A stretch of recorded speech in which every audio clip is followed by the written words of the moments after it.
Donald Trump അമേരിക്കയുടെ പ്രസിഡന്റായി charge എടുത്ത ശേഷം ഹൂത്തികൾക്കെതിരെ നടക്കുന്ന വലിയൊരു അറ്റാക്ക് കഴിഞ്ഞ 1.5 ദിവസമായിട്ട് സ്റ്റാർട്ട് ചെയ്തു. ഏകദേശം 76 ഡെസ്റ്റിനേഷൻ, അതായത് ടാർജറ്റുകളാണ് അമേരിക്ക അറ്റാക്ക് ചെയ്തത്. വലിയ രീതിയിൽ, അതായത് സന, യമൻ്റെ ക്യാപിറ്റൽ സിറ്റി, അതിൻ്റെ കൺട്രോൾ അവരുടെ കയ്യിലല്ല, അത് ഹൂത്തികളുടെ കയ്യിലാണ്.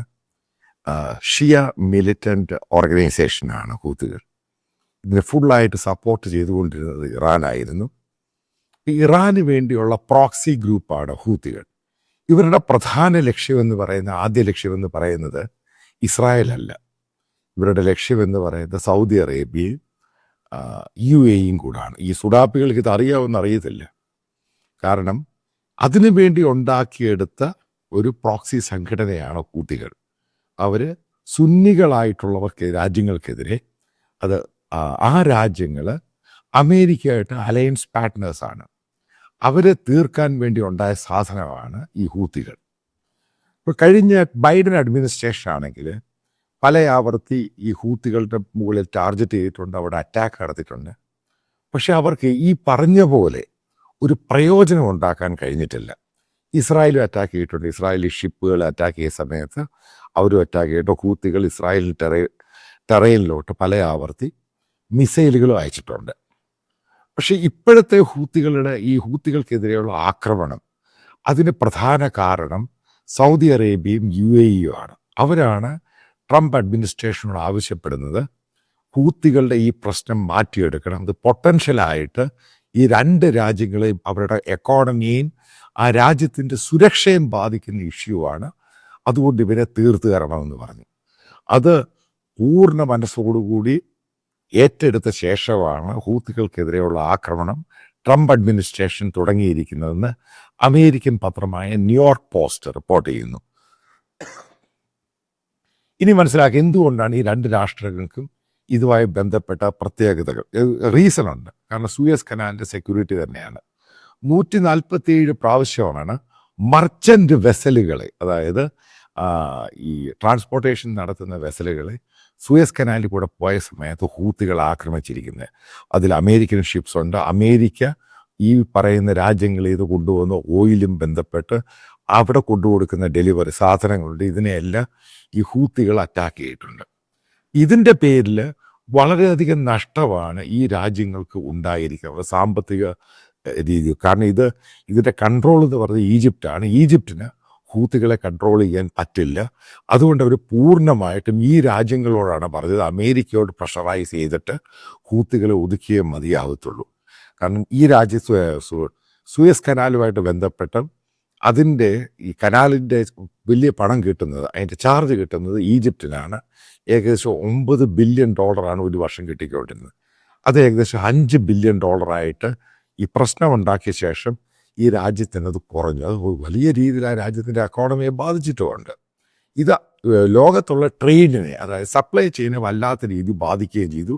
പ്രത്യേകിച്ച് ഈ രണ്ട് രാജ്യങ്ങളുടെ എക്കോണമി, അതായത് പല സൂഡാപ്പികൾ ഈ രാജ്യത്ത് ജോലി ചെയ്യുന്നുണ്ട്. ഈ ഹൂത്തികളുടെ ഫാനുകൾ അവിടെ ജോലി ചെയ്യുന്നുണ്ടായിരിക്കും. പക്ഷേ ആ രാജ്യത്തിൻ്റെ എക്കോണമിയും അതിൻ്റെ സുരക്ഷയും ബാധിച്ചപ്പോൾ ബൈഡൻ അഡ്മിനിസ്ട്രേഷൻ ഇതിന് കാര്യമായി ഇടപെടാൻ ശ്രമിച്ചില്ല. കാരണം അയാൾ അവിടെ ഉദ്ദേശിച്ചൊരു സംഭവമുണ്ട്. ഈ ഡീപ് സ്റ്റേറ്റിൻ്റെ ഭാഗമായിട്ട് ഇതേപോലെയുള്ള ഷിയ ഓർഗനൈസേഷൻ സുന്നികൾക്കെതിരെ ഉപയോഗിക്കാൻ സാധിക്കും. അതുകൊണ്ട് അതിനെ പൂർണ്ണമായിട്ടും നശിപ്പിക്കേണ്ട, ഒരു സൈഡിൽ നിർത്തിയാൽ മതി എന്നുള്ള ധാരണയായിരുന്നു ബൈഡൻ അഡ്മിനിസ്ട്രേഷൻ ഉണ്ടായിരുന്നത്. അത് പൂർണ്ണമായിട്ടും മാറ്റിയിട്ട് ട്രംപ് അഡ്മിനിസ്ട്രേഷൻ എടുത്തിരിക്കുന്ന നിലപാട് പൂർണ്ണമായിട്ടും ഹൂത്തികളെ അവരുടെ കേപ്പബിലിറ്റി, അതായത് ഡിഫൻസ് കേപ്പബിലിറ്റി തകർക്കുക, അതുമായി ബന്ധപ്പെട്ട അവരുടെ നേതാക്കളെ നശിപ്പിക്കുക, അവരുടെ സപ്ലൈ ചെയിൻ പൂർണ്ണമായിട്ട് അടിച്ച് നശിപ്പിക്കുക. അപ്പോൾ ഏറ്റവും ലേറ്റസ്റ്റായിട്ട് അറിയാൻ സാധിച്ച കണക്കിൽ, അതായത് അമേരിക്കൻ പത്രങ്ങളും ഗ്ലോബൽ മീഡിയയും കൊടുത്തിരിക്കുന്നത് 38 പേര്, അതായത് യമനിലുള്ള 38 പേരാണ് കൊല്ലപ്പെട്ടത്. ഹൂത്തികൾ പറയുന്നത് മുഴുവനും സിവിലിയൻസ് ആണ്. പക്ഷേ യഥാർത്ഥ റിപ്പോർട്ടുകൾ പിന്നീട് ഹൂത്തികൾ തന്നെ പ്രസിദ്ധീകരിക്കുകയുണ്ടായി. അതിനകത്ത് 12 പേര് ഹൂത്തികളുടെ സീനിയറായിട്ടുള്ള നേതാക്കളെയാണ് തട്ടിക്കളഞ്ഞിരുന്നത്. അതായത് ഈ വലിയ ബിൽഡിങ്ങിൽ, വലിയ ബങ്കറുള്ള ബിൽഡിങ്ങിൽ വളരെ സേഫായിട്ട് ടണലിൻ്റെ അകത്തൊക്കെ താമസിച്ചുകൊണ്ടിരുന്നവരെയാണ്. അവരുടെ മുകളിലാണ് ഇപ്രാവശ്യം അമേരിക്ക ബോംബ് ചെയ്തിരിക്കും. അതേപോലെ തന്നെ ഈ ഹൂത്തികൾ ശേഖരിച്ച് വെച്ചിരുന്ന വെപ്പൺസ്, ഇതിന് വെപ്പൺസ് എല്ലാം കൊടുക്കുന്ന ഇറാൻ്റെ സഹകരണമാണ്. അപ്പോൾ ഇറാൻ കൊടുത്തിരിക്കുന്ന വെപ്പൺ ഡിപ്പോകളിലെ അറ്റാക്ക് ചെയ്തിട്ടുണ്ട്. അവരുടെ missile centre, missile launching station, അത് ഈ ബോർഡറിൽ നിന്ന് അകത്തോട്ട് മാറിയിട്ടുള്ള സ്ഥലമാണ്. ഡീപ്പായിട്ട് അകത്തോട്ട് കയറുന്ന യമൻ്റെ അവിടെ ഉൾപ്പെടെയാണ് ഇപ്രാവശ്യം വളരെ ഡെപ്തായിട്ട്, വളരെ റൂത്ത്ലെസ് ആയിട്ടാണ് ഇപ്രാവശ്യം അറ്റാക്ക് ചെയ്തിരിക്കുന്നത്. ഈ അറ്റാക്ക് ട്രംപ് അഡ്മിനിസ്ട്രേഷൻ പറഞ്ഞിരിക്കുന്നത്, മാർക്ക് റൂബിയോ പറഞ്ഞിരിക്കുന്നത്, എത്രമാത്രം ഈ ഹൂത്തികളെ തകർക്കാൻ കഴിയും അതിൻ്റെ മാക്സിമം തകർത്ത ശേഷം മാത്രമേ അവരെ എയർ സ്ട്രൈക്ക് നിർത്തുക. അതായത് ഈ എയർ സ്ട്രൈക്ക് ഏകദേശം 2-3 മാസം നീണ്ടുപോകാനുള്ള സാധ്യതയുണ്ട്. അമേരിക്കൻ ബേസ് അതിൻ്റെ ചുറ്റുമുണ്ട്. ഏറ്റവും കൂടുതൽ ഫ്ലൈറ്റുകൾ ഈ ഹൂത്തിയുമായിട്ട് ചേർന്നുള്ള അറ്റാക്കിൽ ഫ്ലൈ ചെയ്തിരിക്കുന്നത് സൗദി അറേബ്യയിൽ നിന്നും UAE നിന്നാണ്. ഖത്തറിൻ്റെ ബേസ് വളരെ കുറച്ചേ ഉപയോഗിച്ചിട്ടുള്ളൂ. പക്ഷേ ജോയിൻ്റ് ഓപ്പറേഷനായിരുന്നു. ഇതിൻ്റെ ഭാഗമായിട്ട് അമേരിക്കൻ ബേസുകളുടെ ജോയിൻ്റ് ഓപ്പറേഷനായിരുന്നു. ഇതിനകത്ത് ബ്രിട്ടീഷ് റോയൽ നേവി വെസൽസ് അവർ എയർ ഡിഫൻസ് സിസ്റ്റവുമായിട്ട് ഹൂത്തികളുടെ തിരിച്ചുള്ള റിറ്റാലിയേഷൻ്റെ ഭാഗമായിട്ട് നടത്തിയ മിസൈൽസിനെയും റോക്കറ്റ്സിനെയും അവരാണ് അത് ന്യൂട്രലൈസ് ചെയ്യുന്നത്. അപ്പം മനസ്സിലാക്കുക, ഇത് ഹൂത്തികളുമായിട്ടുള്ള ഫൈറ്റ് നീണ്ടു നിൽക്കും. അതേപോലെ തന്നെ അമേരിക്കയ്ക്ക് താല്പര്യമുള്ള വിഷയമാണ് ഇറാനെ ഫൈറ്റ് ചെയ്യുന്നതിന് മുമ്പ് ഹൂത്തികളെ കംപ്ലീറ്റ് അവരെ ഡീസ്റ്റബിലൈസ് ചെയ്ത് അവരുടെ കേപ്പബിലിറ്റി ഇല്ലാതാക്കുക.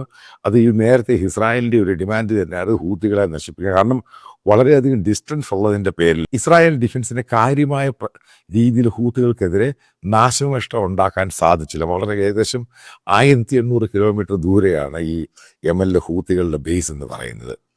ഈ സന്ദർഭത്തിലാണ് അമേരിക്ക പൂർണ്ണമായിട്ടും ഇത് ഇടപെട്ടത്. ഈ അമേരിക്കൻ ബേസ് അതിന് സൈപ്രസിലുണ്ട്, ഈ സൗദി അറേബ്യയിലുണ്ട്, UAE-യിലുണ്ട്, ഖത്തറിലുണ്ട്. ഇതുമായിട്ട് ബന്ധപ്പെട്ട് വേറെ ഒരു ഇൻട്രസ്റ്റിംഗ് വാർത്തയുണ്ടായി. ഒരു ഇറാനിയൻ പത്രം റിപ്പോർട്ട് ചെയ്തു, ഈ സൗദി അറേബ്യയുടെ ബേസ് ഇപ്രാവശ്യം അമേരിക്കയ്ക്ക് റീഫിൽ ചെയ്യാൻ കൊടുത്തിട്ടില്ല. അത് ഇന്ത്യയിലെ ടൈംസ് ഓഫ് ഇന്ത്യയും വാർത്തയാക്കിയിട്ടുണ്ട്. തമാശ എന്ന് പറയുന്നത്, അമേരിക്കയ്ക്ക് അവിടെ 7 ബേസ് ഉണ്ട് സൗദി അറേബ്യയിൽ. ഈ 7 ബേസ് സൗദി അറേബ്യയിൽ അമേരിക്ക ഓപ്പറേറ്റ് ചെയ്യുന്ന, സൗദി അറേബ്യ അങ്ങോട്ട് പണം കൊടുത്തിട്ട് ഓപ്പറേറ്റ് ചെയ്യുവാണ്. അത് സൗദിയുടെ സുരക്ഷയ്ക്ക് വേണ്ടി.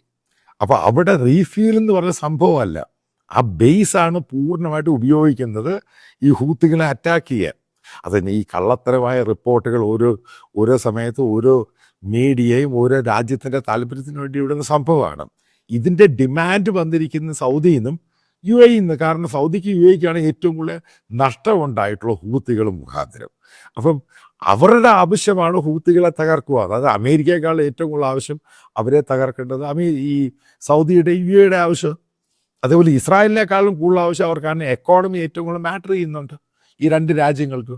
പിന്നീട് ഈ 2 രാജ്യങ്ങളും ഹൂത്തികളുമായി നടത്തിയ ഈ വാറിനകത്ത് ഈ രാജ്യങ്ങൾക്കാണ് ഏറ്റവും കൂടുതൽ നഷ്ടപ്പെട്ടത്.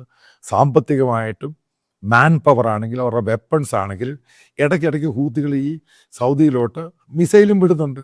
അപ്പോൾ ഇത് തടയുക എന്ന് പറയുന്നത് ഈ രാജ്യങ്ങളുടെ ആവശ്യമാണ്. ഇവിടെയാണ് ട്രംപ് അഡ്മിനിസ്ട്രേഷൻ രണ്ടും കൽപ്പിച്ച് ഹൂത്തികളെ തീർക്കാൻ വേണ്ടി തീർക്കുക. അതിന് ജിയോ പൊളിറ്റിക്സ് ഒത്തിരി പ്രാധാന്യമുണ്ട്. കാരണം ഈ ഒരു സമയം ഇതിന് തൊട്ട് മുമ്പിലാണ് ജോർദാന് വേണ്ടി, ഈജിപ്തിന് വേണ്ടി അറേബ്യൻ രാജ്യങ്ങൾ ഈ ഗാസയിലുള്ളവരെ മാറ്റുന്ന ഇഷ്യൂ വന്നത്. ആ സമയത്ത് ഈ 2 രാജ്യങ്ങൾ സൗദി UAE വളരെ മൈൽഡായിട്ട് അമേരിക്കൻ നിലപാടിനോട് പ്രതികരിച്ച് അവർ ഒറ്റ ഡിമാൻഡേ ഉള്ളൂ, അവർക്ക് ശല്യമായി വരുന്ന ഒരു ഫോഴ്സിനെയും വെക്കാൻ പാടില്ല, അതിനെ നശിപ്പിക്കാൻ അമേരിക്ക കൂടെ നിൽക്കണം. ഈ ഹൂത്തികളാണെങ്കിൽ ഇറാനാണെങ്കിൽ ആരാണെങ്കിലും. അതിൻ്റെ പേരിൽ ഈ അമേരിക്ക പറയുന്ന പല തീരുമാനങ്ങളെ അംഗീകരിക്കുവാൻ സൗദിയും UAE-യും തയ്യാറ്. നിങ്ങൾ മനസ്സിലാക്കേണ്ടത് ഇത് പക്ക ബിസിനസ്സാണ്. ഇതിനകത്ത് നിങ്ങൾ ഈ പറയുന്ന പോലെ ഈ ഇസ്ലാമും ഗ്രാപ്പും ഗോപ്പും ഒന്നുമില്ല. പാലസ്തീനൊന്നും ഇതിൻ്റെ അകത്ത് പ്രശ്നമേ അല്ല. ഈ രാജ്യങ്ങളുടെ താല്പര്യമാണ്. അത് അമേരിക്ക നടത്തി കൊടുക്കുകയാണെങ്കിൽ അവർക്ക് വേണമെങ്കിൽ ഈ ഈജിപ്തിലോട്ടോ ജോർദാനിലോട്ടോ ഗാസക്കാരെ പാലസ്തീൻകാരെ ഇഷ്ടമുള്ളിടത്തോ മാറ്റുക. അതൊക്കെ നിങ്ങളുടെ കാര്യം. പക്ഷേ അവരുടെ സുരക്ഷയാണ് ഏറ്റവും പ്രാധാന്യം. അതിൻ്റെ ഭാഗമായിട്ട് അമേരിക്ക ചെയ്തു കൊടുക്കുന്ന ഒരു അവർക്ക് വേണ്ടിയുള്ള ഫേവറായിട്ട് ഈ പറയുന്ന 2 രാജ്യങ്ങളും കൊടുക്കുന്ന ഫേവറിറ്റിസം കൂടിയാണ് ഈ ഹൂത്തി അറ്റാക്ക്. ഇതാണ് ഇതിൻ്റെ അത് പൊട്ടൻഷ്യലായിട്ടുള്ള ബിസിനസ് ഇക്വേഷൻ എന്ന് പറയുന്നത്. അപ്പം അത് നടത്തി കൊടുക്കുക. അതേപോലെ ഇറാനെ ഒതുക്കുക, കാരണം പ്രോക്സി ഒതുക്കുക. ഇതിനകത്ത് ഇസ്രായേലും വളരെ സേഫ് ആകും. ഇതിൻ്റെ ഭാഗമായിട്ടാണ് ഈ ഹൂത്തികൾക്കെതിരെയുള്ള വാറ് അമേരിക്ക ശക്തമായിട്ട് മുന്നോട്ട് പോകുന്നത്.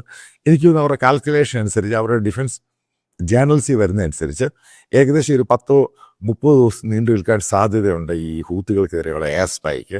അതിനുശേഷം യമൻ എന്ന് പറയുന്ന രാജ്യം ഈ ലെബനൻ പോലെ വളരെ സമാധാന ഹൂത്തികൾ കംപ്ലീറ്റ് ആയിട്ട് ഔട്ടായി പോകും.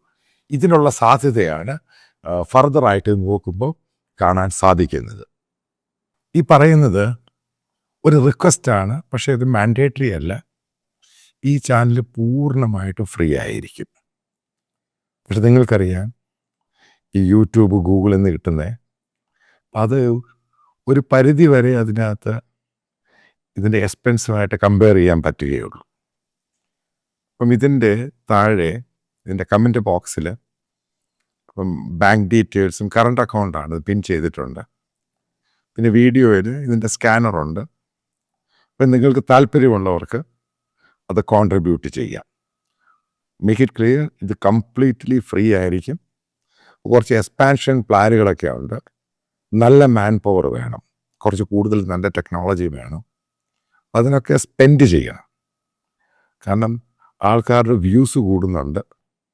നിങ്ങൾക്കറിയാം, എനിക്ക് ഈ പറയുന്ന ഒരു വലിയ സബ്സ്ക്രിപ്ഷനൊന്നുമില്ല. സഹകരിക്കാൻ താല്പര്യമുള്ളവർക്ക് സഹകരിക്കാൻ. ഒരു കാരണവശാലും ഇത് നിർബന്ധമോ മാൻഡേറ്ററി അങ്ങനെ ഒന്നും തന്നെയല്ല. നിങ്ങൾക്ക് താല്പര്യമുള്ളത് മാത്രം വിശ്വസിക്കുന്ന നിങ്ങൾ ഇതിൽ കോൺട്രിബ്യൂട്ട് ചെയ്യുമെന്ന്.